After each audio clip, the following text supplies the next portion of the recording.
आज का टॉपिक है आप लोगों का सेंट्रीपिटल और सेंट्रीफ्यूगल फोर्स के बारे में। ठीक है, तो स्टार्ट करते हैं।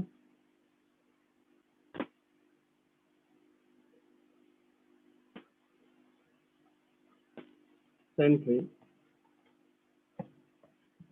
फोर्स, ठीक है।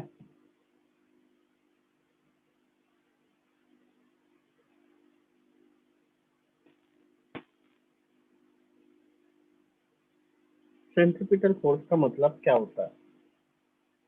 जब कोई भी बॉडी यूसीएम में होता है तो उसका क्या कंटिन्यूसली चेंज होता है? एक बॉडी है, ये क्या है, यूनिफॉर्म सर्कुलर मोशन में है। तो यूनिफॉर्म सर्कुलर मोशन में होता है तो कंटिन्यूसली क्या चेंज होता है? Direction. Good, continuously direction change होते रहता है। ठीक है,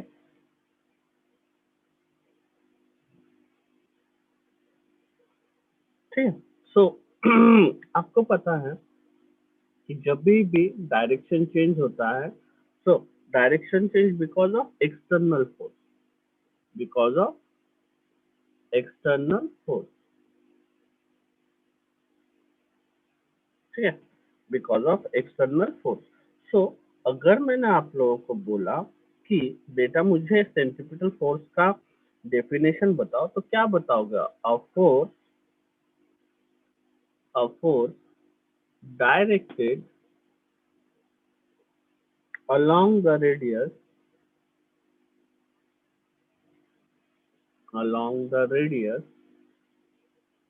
towards the center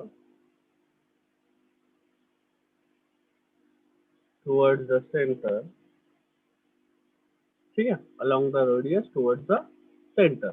मतलब क्या है कि ये हमारा सेंटर है O, यहाँ से यहाँ तक, ठीक है। ये एक सपोज एक बॉडी है जिसका मास m है, ठीक है, जिसका मास क्या है, m है। जिसका मास m है उसका क्या चेंज होता है? डायरेक्शन चेंज हो रहा। दिस इज आवर वेलोसिटी, ठीक है। तो क्या बताएं, जो फोर्स सेंटर की तरफ एक्ट होता है रेडियस पे, ठीक है, तो ये होगा आपका एफ और ये होगा आपका ओमेगा। समझ आ गया? ओके, तो this is our centripetal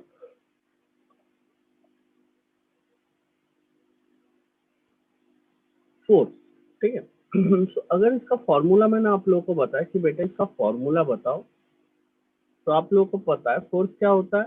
force is equals to mass into acceleration. तो सेंट्रीपिटल फोर्स क्या होगा?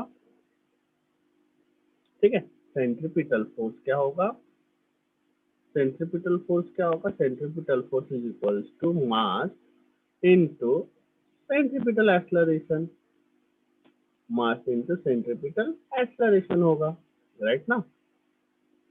मास इनटू सेंट्रीपिटल एक्सेलरेशन। अब centripetal force F equals to mass, centripetal acceleration क्या होता है? v square by r, v square by r। मतलब F क्या बना आपका? F बन गया आपका, ठीक है, F क्या बनेगा? चलो F is equals to m v square by r बन जाएगा। अब v के साथ हमने रिलेशन निकाला था, बाय रिलेशन v की वैल्यू क्या थी? v equals to r omega, v equals to r omega. तो यहाँ पे आप v equals to r omega put up करो, तो f क्या बनेगा? f इज इक्वल्स टू, ठीक है, क्या बनेगा बताओ? m r ओमेगा का स्क्वायर बाय r। तो क्या बना यहाँ पे? m r square omega square by r, cancel out. तो क्या बना? m r omega square. समझ आया? अगर मैंने फिर से अगर v को यहाँ पे किया, एक फॉर्मूला ये बना f is equals to M R omega square, एक फॉर्मूला तो ये बन गया। लेकिन अगर मैं यहाँ पे सब्स्टिट्यूट करूँ, अगर मैं फिर से यहाँ पे सब्स्टिट्यूट करूँ, क्या सब्स्टिट्यूट करूँ? v equals to R omega, तो यहाँ पे क्या लिखूंगा? f is equals to m omega, और यहाँ पे r ओमेगा अगर मैं अलग कर लेता हूँ तो और एक फॉर्मूला क्या बनता है यहाँ पे? f is equals to m omega v या v ओमेगा, ठीक है। ठीक है, ये दो फॉर्मूला आपके बन गए किसके, सेंट्रीपिटल फोर्स के। अभी अभी अगर आप लोग बोलते हो कि सर ओमेगा को हटाना है, तो ओमेगा को हटा के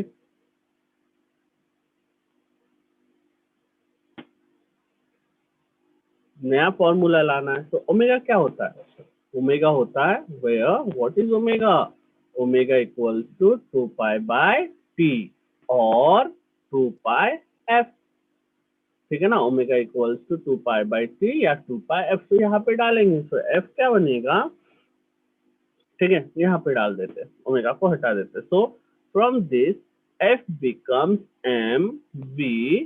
ठीक है, क्या बनेगा, पहले ये डाल देते हैं 2 पाई बाय टी, या फिर इसको हम लिख सकते हैं 2 पाई एम बी बाय टी।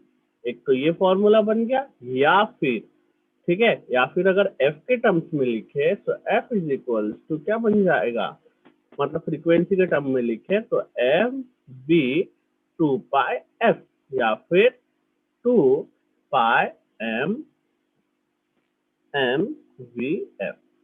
तो आपके पास इन टोटल सेंट्रीपिटल फोर्स के ये चार फॉर्मूला बनते हैं। सेंट्रीपिटल फोर्सेस के ये चार फॉर्मूला बनते हैं, this is A, this is B, this is C and this is D. ठीक है, तो इस तरह से आपके चार फॉर्मूलाज बनते हैं। ठीक है, चलो। सो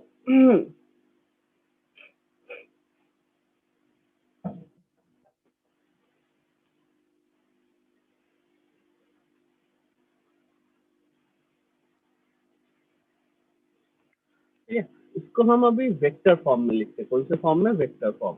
सो इसका अगर वेक्टर फॉर्म निकाले हमने, vector form of centripetal force, तो क्या हो जाएगा, F is equal to minus M B square by R into R cap, क्योंकि मैग्नीट्यूड हमने मैग्नीट्यूड को चेंज कर दिया। ठीक है, that is equal to minus M omega square R. ठीक है, अब बोलोगे सर आर क्यों है, ठीक है, माइनस में क्यों है। सो ठीक है, आप लोगों को पता है माइनस में क्यों है। ठीक है, चलो एक क्वेश्चन में दे देता हूँ, बहुत इजी क्वेश्चन है, आप लोग वैसे कर सकोगे। ठीक है, आप लोग होमवर्क के लिए इसको नोट डाउन कर लो कि a string breaks under the load of, important question है, a string breaks under under a load of 4.8 kg, full stop, a mass of 0.5 kg, pointer, 0.5 kg is attached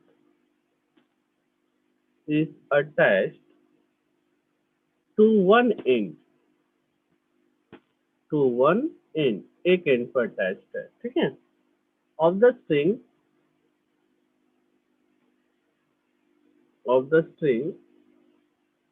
2 meter long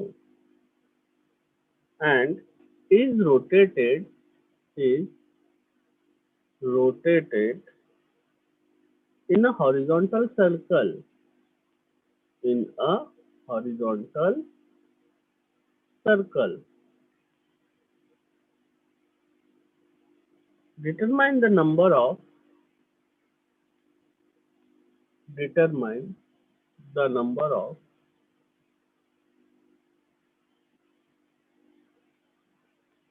revolution per minute, number of revolution per minute that the mass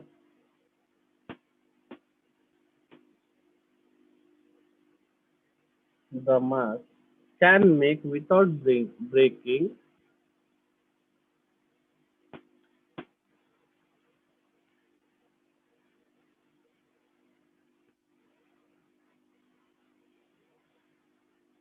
without breaking the string. ठीक है। तो यहाँ पे क्या बताया है कि एक स्ट्रिंग पे लोड गिर रहा है, कितने का लोड गिर रहा है, 4.8 kg का, जिसका मास इतना है। उसके इसका स्ट्रिंग का लेंथ 2 मीटर है, उसको रोटेट किया गया हॉरिजॉन्टली में, ठीक है। अब क्या पूछा गया है फिर, determine the number of revolution पर minute.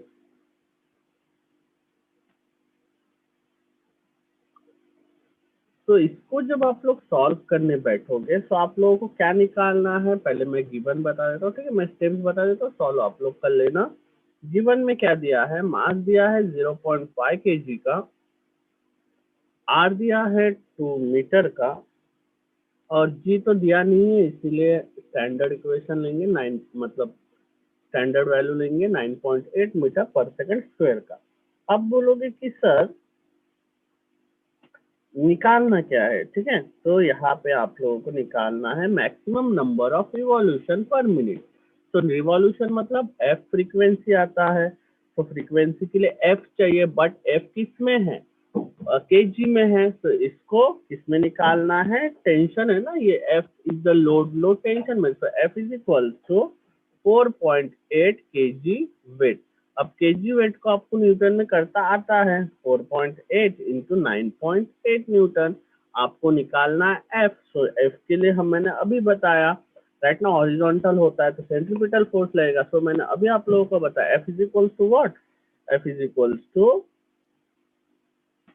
M R omega square होता है, एम आर ओमेगा स्क्वायर होता है। अब अगर ओमेगा स्क्वायर में डाले, ठीक है ना, ओमेगा स्क्वायर में डाले, जो कि आप लोगों के पास टी नहीं है, टाइम नहीं है, तो ओमेगा में ही डालना पड़ेगा। Omega equals to 2 pi F, omega equals to 2 pi F. अगर टी होता तो हम डाल देते, तो एम आर 2 पाई एफ का होल स्क्वायर। तो इससे आप लोग सॉल्व करोगे, इससे एफ की वैल्यू आप लोग निकालोगे, ठीक है। समझ आ गया, किसी को कोई डाउट है, किसी को नहीं डाउट सर। है? ये जो आंसर आएगा ये आएगा रोटेशन पर सेकंड में। फिर इसको आप जो वैल्यू आएगा उसको मल्टीप्लाई बाय 60 करोगे, तो आपका आंसर आएगा रोटेशन पर मिनट में। इसके ऊपर थोड़ा सा ध्यान देना, ठीक है, गलती मत करना यहाँ पे। ओके चलो। अब नेक्स्ट क्वेश्चन क्या है, और एक क्वेश्चन कर लेते सेंट्रीपिटल के ऊपर। नेक्स्ट क्वेश्चन क्या है, a ball of mass, a ball of mass 0.12 kg is being whirled in a horizontal circle. In a horizontal circle. At the end of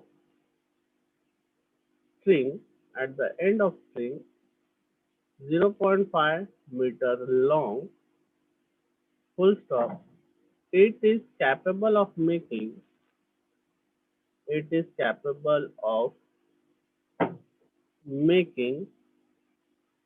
231 revolutions in 1 minute. In 1 minute. Full stop. Find the breaking tension. Find the breaking tension. ठीक है,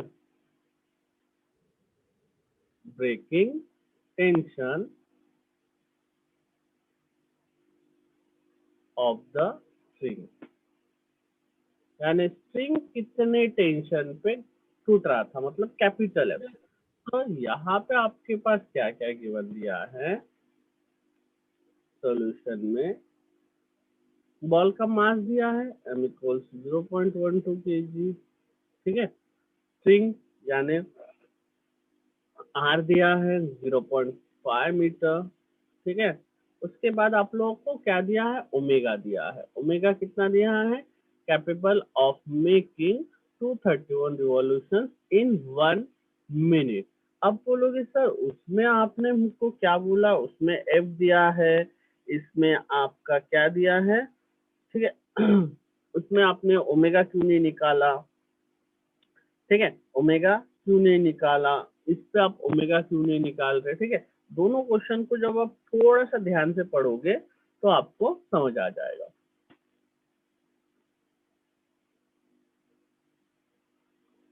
तो यहाँ पे omega क्या दिया है, 231 RPM. RPM को RPS में करोगे, ठीक है। तो आरपीएस में करने के लिए क्या करना पड़ेगा, 231 इंटू, ठीक है, 2 पाई/60, ठीक है। अब क्या बोलोगे कि सर ये तो आरपीएम को आरपीएस में करने के लिए सिर्फ 60 से मल्टीप्लाई किए, आपने 2 पाई क्यों किया, ठीक है। तो चलो इसमें भी एक 2 पाई को हटा देता हूँ, सिर्फ अगर मैं 60 से करूँ डिवाइड बाय, तो ये क्या बनेगा, अगर 60 से करूंगा तो आरपीएस बनेगा, बट आपको रेडियन में चाहिए, आपको किसमें चाहिए, रेडियन में। तो 231 डिवाइड बाय 60 मल्टीप्लाई बाय जब आप 2 पाई करोगे तो ये लिखेगा रेडियन पर सेकंड में, जो कि आपको चाहिए होगा, ठीक है। Now F is equals to M R omega square में सभी के वैल्यूज डालोगे और आंसर निकालोगे, जो कि न्यूटन में आएगा आंसर, ठीक है। समझ में आ गया ये, इससे कोई हाँ डाउट है सर। बेटा? ओके चलो, नेक्स्ट है सेंट्रीफ्यूगल फोर्स। नेक्स्ट है सेंट्रीफ्यूगल,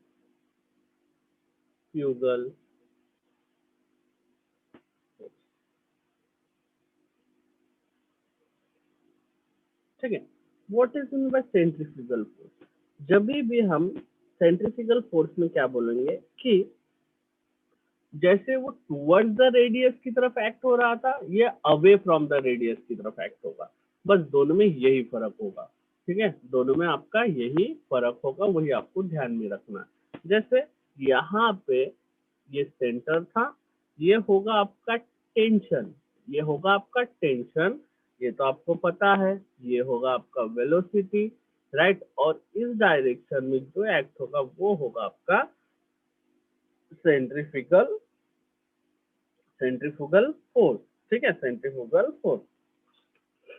अब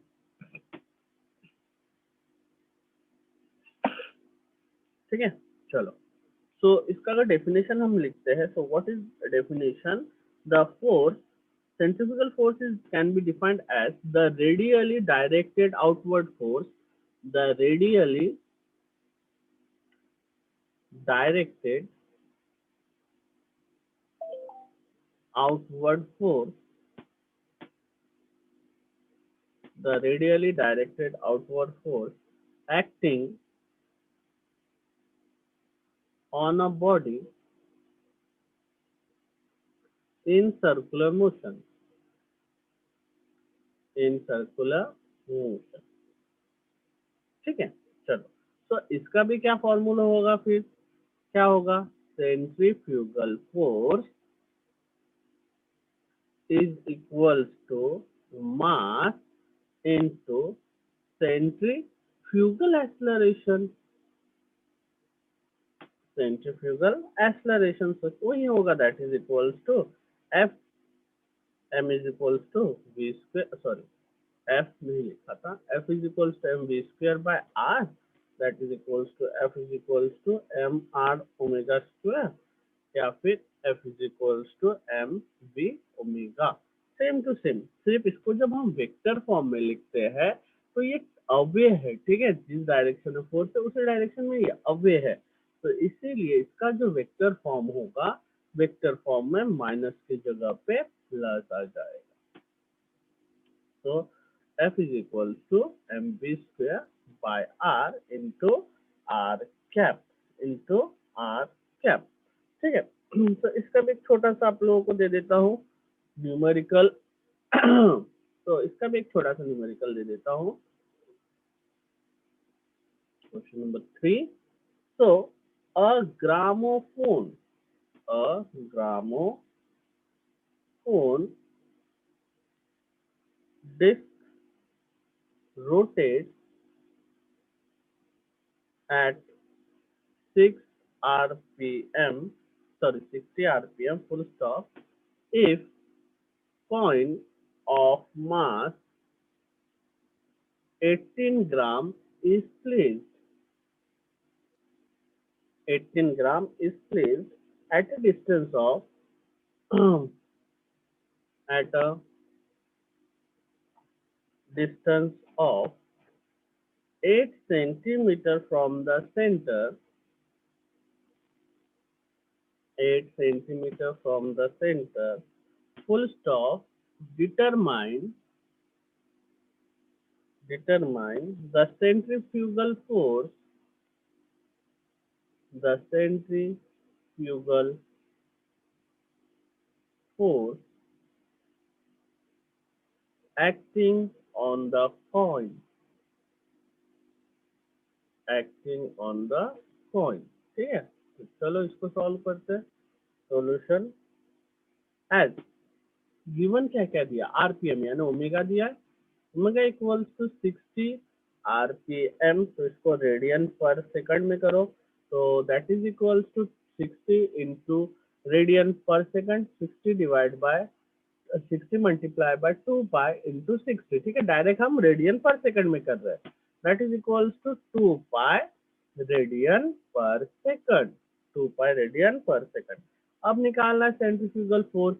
तो centrifugal force is equals to F, that is equals to m omega square r. तो इसको निकालना है आपको. जो आंसर आपका आएगा डाइन में, कितना आएगा, डाइन में आंसर आएगा. क्योंकि सेंटीमीटर को मीटर में करोगे नहीं तो सीधी सी बात है कि डाइन में आएगा आंसर, राइट ना. किसी को हमने चेंज नहीं किए. यहाँ पे जो दिया था 8 सेंटीमीटर में है तो हमने उसको चेंज ही नहीं किया, तो इसीलिए इसको जब हम सॉल्व करेंगे तो आएगा क्या, डाइन में आंसर आएगा. ठीक है, समझ आ गया समझ में बेटा. हाँ सर. अर्चना. ओके अर्चना. हाँ सर.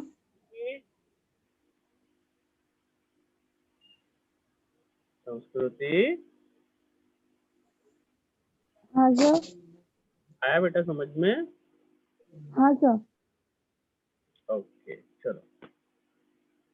तो नेक्स्ट क्या है, नेक्स्ट है आप लोगों का वही बैंकिंग ऑफ रोड. ठीक है, car turning from a road. Skidding को स्लिपिंग को रुकने के लिए क्या है, बेंडिंग को रुकने के लिए क्या होता है, कैसा होता है, राइट. वो तो हमने किए हैं ऑलरेडी, लेकिन हमने सर बोलोगे सर ये फिर आपने कहाँ से ला लिया, ये वाला चैप्टर क्यों पढ़ा रहा है. तो इसमें पढ़ाने का ये है क्योंकि आप लोगों ने उसमें वर्टिकल हॉरिजॉन्टल तो पढ़े हो, राइट ना. हॉरिजॉन्टल आपने बैंकिंग ऑफ रोड, ठीक है, सॉरी हाँ क्या बोल रहा था मैं, हॉरिजॉन्टल. आपने हॉरिजॉन्टल वाला पढ़े थे, वर्टिकल वाला नहीं पढ़े थे, राइट ना. सर्कुलर मोशन, तो यहाँ पे वर्टिकल वाला सर्कुलर मोशन हमें पढ़ना है, इसीलिए मतलब कोनिकल वाला, राइट ना. इसमें कौन सा मेन है आपका, कोनिकल वाला मेन है. बाकी सर्कुलर मोशन में स्किडिंग वगैरह का मैं एक बार आपको तुरंत रिवीजन करवा देता हूँ कि कैसा है, कैसा था, कैसा नहीं था. तो सबसे पहला देखते हैं motion of car. Motion of a car, ठीक है, क्विक रिवीजन आप लोगों का 2D में जो करवा दिया था. Motion of A car on level road. On level road, ठीक है, बाय फ्रिक्शन. बाय फ्रिक्शन यानी जब फ्रिक्शन हो रहा है तब क्या किस्सा है. अब सीधी सी बात है, देखो आप लोगों को पता है अगर जब हम टर्निंग लेंगे तब अगर हमारा फ्रिक्शन रहा ही नहीं, जैसे ये टर्निंग है, ये एक टर्निंग है, ठीक है ना, ये एक रोड का टर्निंग है. अब यहाँ पे मैं कोई भी गाड़ी वगैरह चला रहा हूँ, ठीक है, सपोज टू बी अगर कोई भी गाड़ी वगैरह मैं चला रहा हूँ तो अगर इसमें फ्रिक्शन नहीं रहेगा, राइट ना, अगर मैं गाड़ी चलाऊंगा तो सीधी सी बात है मेरा सर्कुलर क्या बनेगा, ऐसा एक मेरा सर्कल बनेगा, राइट ना, ऐसा एक मेरा सर्कल रहेगा. तो जब ऐसा एक सर्कल रहेगा तो इसके सेंटर की तरफ मुझे क्या एक्ट होगा, फोर्स, जिस फोर्स का नाम है सेंट्रीपिटल फोर्स, जिसके वजह से मेरा, ठीक है ना, डायरेक्शन चेंज होगा. ठीक है, जिसकी वजह से मेरा डायरेक्शन चेंज होगा। नहीं तो अगर सेंट्रीपिटल फोर्स लगा ही नहीं तो आप क्या बोलोगे कि सर डायरेक्शन चेंज हुआ ही नहीं, ठीक है ना। डायरेक्शन चेंज नहीं होगा, अगर सेंट्रीपिटल फोर्स लगा नहीं तो मैं सीधा रोड के बाहर निकल जाऊंगा। तो सेंट्रीपिटल फोर्स लगना जरूरी है जब भी हम टर्न लेते हैं, और सेंट्रीपिटल फोर्स फ्रिक्शन की वजह से लगता है। तो फॉर टर्निंग जब हम टर्न कर रहे हैं तो centripetal force, the required centripetal force, F, ठीक है। अगर हमने इसको स्मॉल एफ से कंसिडर किया तो small F is equal to M V square by R. अब सिर्फ सेंट्रीपिटल फोर्स से नहीं होगा, दूसरी और एक चीज लगेगी। क्या लगेगी? फ्रिक्शन। बिना फ्रिक्शन का आप राइट ना, बिना फ्रिक्शन अगर यहाँ पे जब आप घूम रहे हो सेंट्रीपिटल फोर्स भले ही एक्ट हो रहा है लेकिन आपके टायर में अगर ग्रिप ही नहीं है तो आप क्या निकल जाओगे? सीधा निकल जाओगे, निकल जाके ठोक दोगे। तो साथ ही साथ में आपको क्या चाहिए? फ्रिक्शन का भी चाहिए, ठीक है। तो लिमिटिंग फ्रिक्शन, ठीक है, लिमिटिंग फ्रिक्शन जिसको हमने एफ ऑफ एस लिखे थे, एफ ऑफ एल भी लिख सकते। तो F of L equals to mu into N, जो आप लोगों को पता है क्या होगा? म्यू एम जी होगा, ठीक है। Now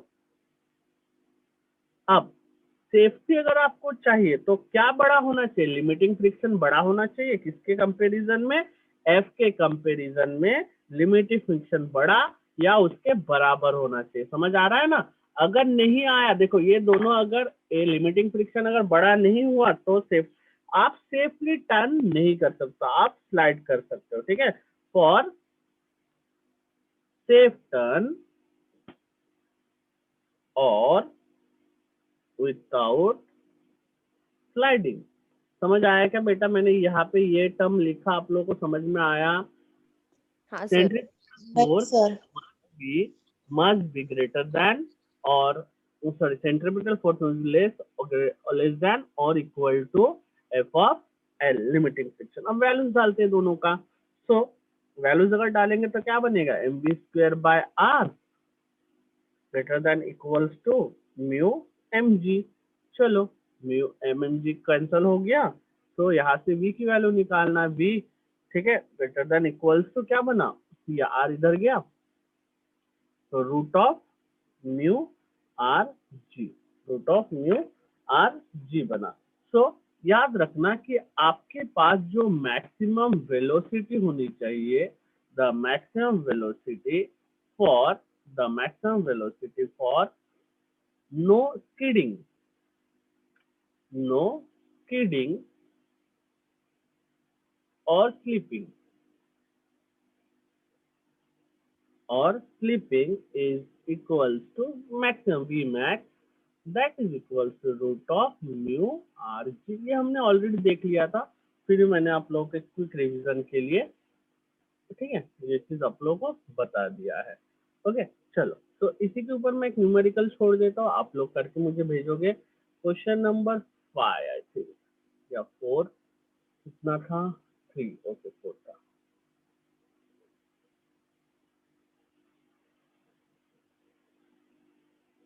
Question number 4. So what is question number 4? Determine the maximum speed, the maximum speed at which a car can turn round a curve of 30-meter radius, a curve of 30-meter radius on a level road, full comma, if the coefficient of friction between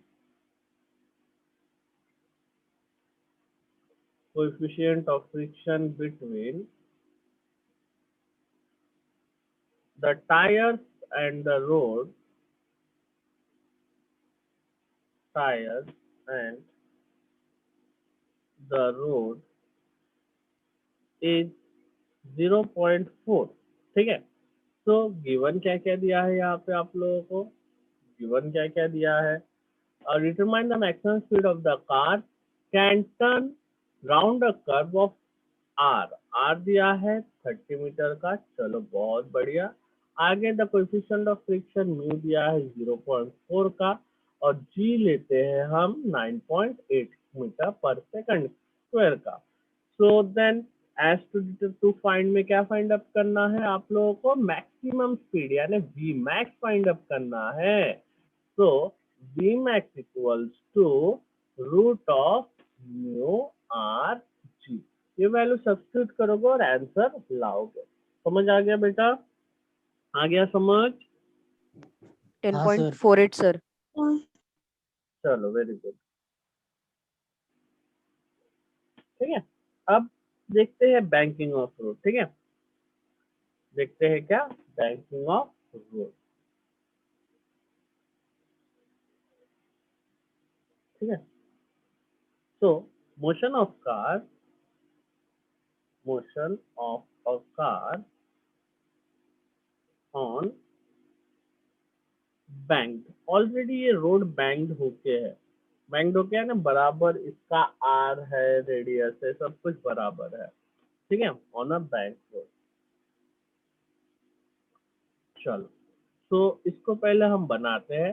banking of road में क्या होता है आप लोगों को पता है, एक साइड ऊंचा होता है, एक साइड नीचा होता है। जैसे ये एक वही सर्कुलर टर्न है, लेकिन आप लोगों के पास क्या है, ये साइड के कंपैरिजन में ये साइड क्या है, इतना हाइट से ऊंचा है। समझ में आ रहा है, इतने हाइट से वो ऊंचा है। बैंकिंग ऑफ रोड देखे हो ना, नहीं देखे हो, देखे हो ना आप लोगों ने, नहीं देखे क्या? नहीं चलो, सर। नहीं देखे, देखे सर। बड़े बड़े टर्निंग्स में होते हैं, छोटे छोटे टर्निंग्स में ऐसा नहीं होता। एक साइड स्लोप होता है और एक साइड थोड़ा ऊंचा होता है। देखोगे आप लोगों ने, एक कोई भी टर्निंग ले लेना, थोड़ा सा देख लेना, उसमें समझ जाओगे।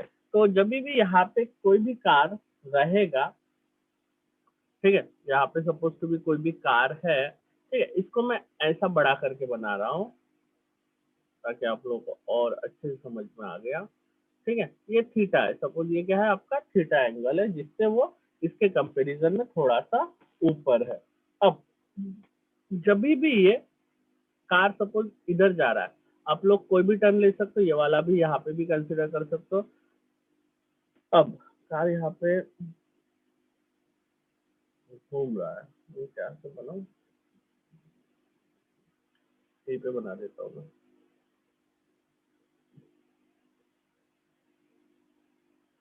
ठीक है। समझ, नहीं तो आप लोग बोलोगे सर इतनी सी जगह में कार कैसे घूमेगा, ऐसे घूमेगा। तो सीधी सी बात है, जब कार घुमा तो इसका क्या बना, ये बना इसका सर्कल। अब बोलोगे सर ये बना सर्कल, तो इस डायरेक्शन में क्या एक्ट होगा, ठीक है, थोड़ा सा ऊपर हो गया, इस डायरेक्शन में होगा क्या एक्ट होगा, सेंट्रीपिटल फोर्स, मतलब mv² बाय r एक्ट होगा, राइट ना, इस डायरेक्शन में होगा ना, होगा कि नहीं होगा? ओके, अब इस डायरेक्शन में ये एक्ट हुआ, अब ये घूम रहा है, ठीक है, घूम रहा है। अब इसका एकदम सेंटर यानी ये, एकदम सेंटर यानी ये, यहाँ पे क्या होगा, ये mg एक्ट हो गया, एम जी एक्ट हो गया। अब आपको पता है नॉर्मल कैसे डायरेक्शन में एक्ट होता है, इस डायरेक्शन में आपका क्या होगा, इस डायरेक्शन में एक्ट होगा आपका नॉर्मल फोर्स, ठीक है, पता है ना, नॉर्मल फोर्स ग्राउंड से टच होकर एक्ट होता है, पता है कि नहीं पता है, हाँ याद है सर। ना, normal to the surface, right. तो ये होगा आपका एन, अगर ये एन हुआ,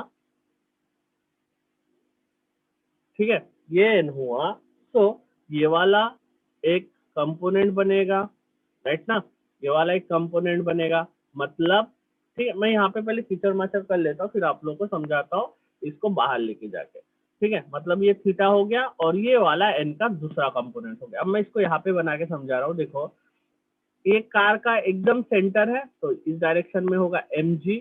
अब इधर क्या एक्ट होगा, ठीक है, इधर क्या एक्ट होगा, सीधा जो बीच में सर्कल की तरफ, इधर होगा सेंट्रीपिटल फोर्स जिसकी वैल्यू होती है mv² बाय r, ठीक है, और ये सरफेस के साथ टच है, राइट ना, तो इस डायरेक्शन में क्या एक्ट होगा, n। अगर इस डायरेक्शन में एन एक्ट होता है, ठीक है, तो हमने थीटा देखे थे, कौन सा, ये वाला देखे थे हमने थीटा, तो ये ऊपर का बन जाएगा थीटा, तो ये एक कंपोनेंट बनेगा, कौन सा कंपोनेंट बनेगा, थीटा, तो ये एन है तो ये क्या बनेगा, एन कॉस थीटा, और ये क्या बन जाएगा फिर, एम बी स्क्वायर तो ऑलरेडी है लेकिन ये बनेगा एन साइन थीटा। समझ में आ गया क्या? एक बार हाँ ना बोल दो बेटा। Okay, now yes sir. Vertical component लो, N sine theta, N sine theta किसके बराबर है, M B square by R के बराबर, क्योंकि ये दोनों एक साथ है, और एन कॉस थीटा किसके बराबर है, एन कॉस थीटा है एम जी के बराबर। अब इन दोनों को डिवाइड करो, डिवाइड करो, डिवाइड करने के बाद क्या मिलता है, tan theta equals to V square by R G. तो इसमें से अगर v की वैल्यू निकालनी है तो v इक्वल्स टू क्या निकला, root of R G tan theta. तो जब भी कोई भी रोड बैंक्ड है ऑलरेडी, उसके लिए जो मैक्सिमम आपको स्पीड चाहिए वो होता है v equals to root of R G tan theta, root of R G tan theta. Okay, so एक क्वेश्चन देता हूं मैं आप लोगों को। क्वेश्चन क्या है, question number I think 5, a ton of radius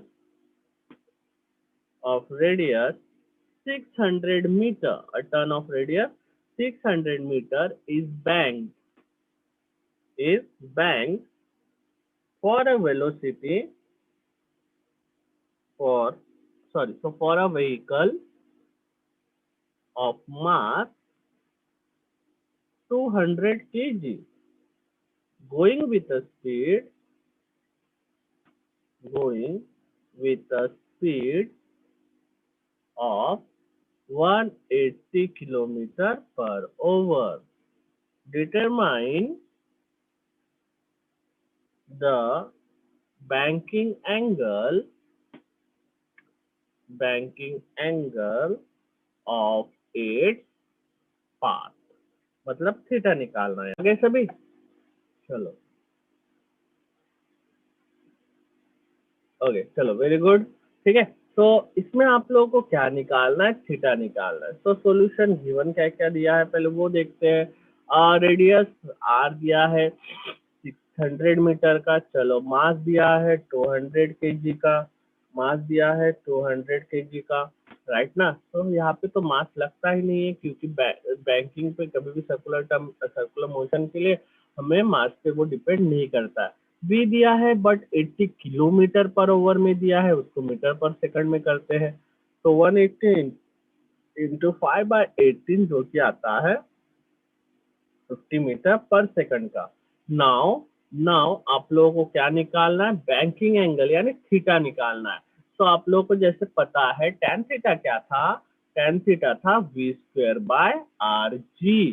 तो v की वैल्यू क्या निकलेगी, v की वैल्यू नहीं निकालना है आपको, tan थीटा की वैल्यू निकालना है। तो tan theta equal to tan inverse v square by R G हो जाएगा, v square by R G हो जाएगा। तो इसी तरह से आपको tan थीटा निकालना है। ओके, समझ में आ गया बेटा, आ गया क्या समझ में, हाँ सर। आ गया बेटा समझ में सबको? हाँ सर। ओके हाँ सर। ओके।